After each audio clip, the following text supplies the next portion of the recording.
Bon après-midi chez vous, bienvenue à ces bulletins d'information.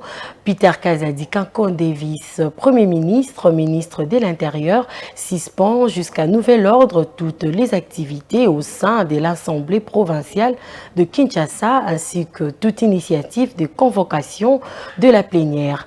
Ce mardi 17 octobre débute les consultations. Le gouverneur et son vice ainsi que tous les membres du bureau de cet organe délibérant seront le premier à être consultés. Suivez.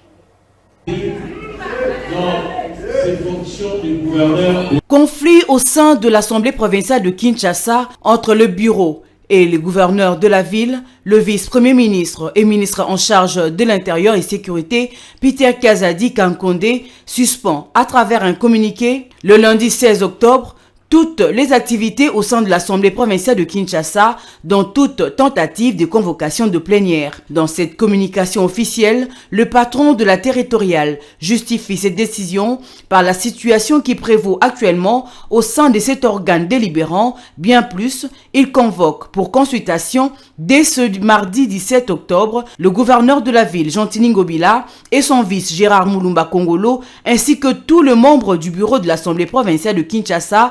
Ils seront le premier à être reçus par le vice-premier ministre, ministre de l'Intérieur. Rappelons que l'Assemblée provinciale de Kinshasa a prévu ce mardi 17 octobre une plénière pour organiser l'élection devant aboutir au remplacement du président de cet organe délibérant, Godin Poy, et le questeur Papi Mpiana, déchu. Godin Poy a été mis en accusation à l'Assemblée provinciale de Kinshasa. La Cour d'appel avait suspendu cette décision. Toujours à cette assemblée de la représentation quinoise, une motion de défiance avait été initiée contre le gouverneur de la ville, Jean-Tini Ngobila. Celle-ci a été rejetée au cours du vote le week-end dernier. Sans oublier la plainte du collectif des avocats de l'Hôtel des Villes déposée contre Godin Mpoy.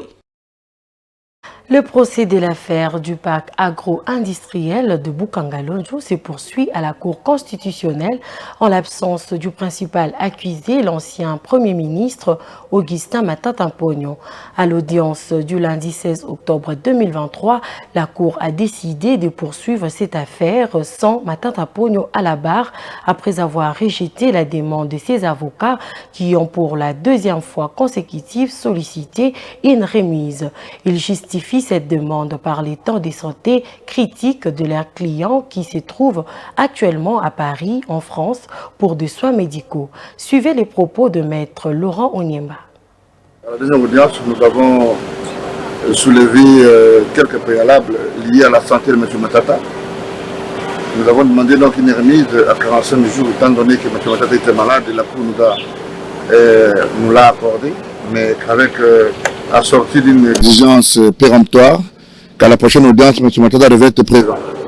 Il s'est fait que la situation sanitaire de M. Matata s'est aggravée fondamentalement et que M. Matata est, au moment où nous parlons, il est en train d'être opéré en France, à Paris.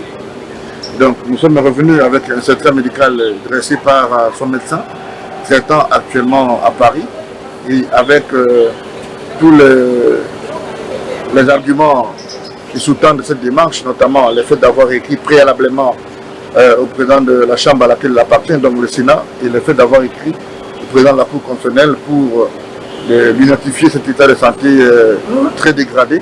La Cour nous a donc demandé de nous retirer de la barre et qu'elle a commencé l'instruction pour accéder au préalable des autres prévenus, à l'occurrence M. Chris Grobler et M. Deogracias Mutombo. Nous allons constater que la Cour a procédé sans M. Matata. Nous allons tirer toutes les conséquences.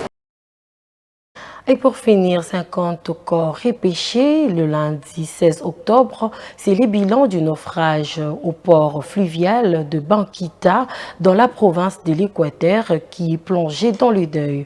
3 jours après la tragédie qui a frappé la balnéaire Mapamboli.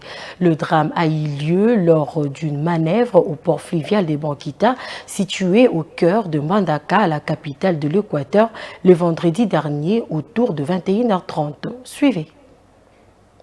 Les bilans du naufrage de la baleinière Mapamboli dans la ville de Mbandaka, province de l'Équateur, est passé à 50 morts lundi 16 octobre 2023, d'après la société civile sur place. À côté, il y a plus de 180 disparus et plus de 220 rescapés. Le gouvernement provincial poursuit les enquêtes pour retrouver les corps avec la société civile ainsi que la Croix-Rouge, qui indique qu'avec les recherches, les bilans vont encore s'alourdir. Par ailleurs, la société civile déplore le fait que le gouvernement provincial semble être dépassé par cette situation. Le chef de l'État, avec son gouvernement, ont interdit la navigation nocturne. Mais curieusement, au niveau de la province, les gens sont têtus. Et surtout, les services de l'État, qui sont censés protéger la population, ne les font pas. Sinon, comment expliquer qu'une embarcation quitte la ville où se trouvent les institutions de la province à 21h30? Après le naufrage de la baleinière Mapamboli, à la 115e réunion du Conseil de ministres,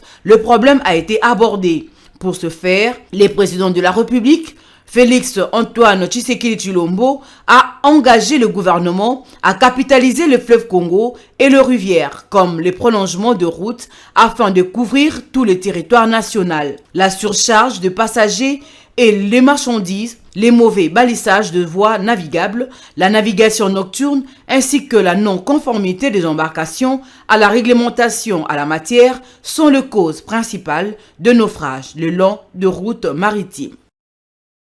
C'en est fini pour ces bulletins d'information. Merci de l'avoir suivi. Les prochains rendez-vous à 15h30.